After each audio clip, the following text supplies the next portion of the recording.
Luzon. True. Di ba? Mahali, sus ko po, Maria. Isipin nyo ha, yung ibang bansa nag-iipon sila ng lakas para ilaban sa ibang bansa. Tayo nag-iipon tayo ng mga kanya-kanya nating bulsa. Yung mga buhaya ng gobyerno. Correct. Ito lang putakinan nyo lahat eh. Wala Ano pa nangyari sa mga anak namin? Mamamatay na kami dito kakatrabaho sa ibang bansa. Dahil kayo dyan, nagpe-personalan kayo.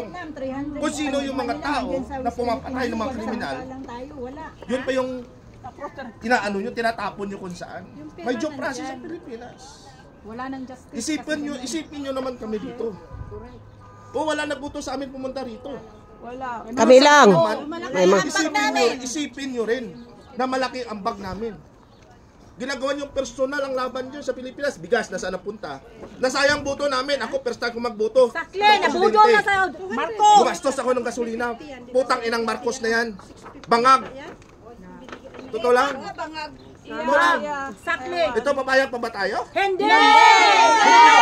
Gusto nyo itong Bashi Duterte kasi ayaw nyo na madurog kayo sa sunod sa 2028. Yes! Pero gagawa ng paraan ng mahal na Diyos. Yes! Gagawa ng paraan. Tsaka isa lang pakiusap. Huwag nyo masyadong personalin. May tsansa pa tayo. Hindi natutulog ang May tsansa pa ang Pilipinas eh, pero nilulubog nyo.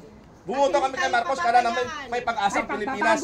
At sana kala namin gagawa siya ng paraan na maayos ang problema nila noon. Pero wala, lalo niyang nilubog. True. Bukayin na siya, tatay niya. Wala na pera. Walang utang na loob. History repeat itself. Guys, anyway, personal sentiments talaga ito.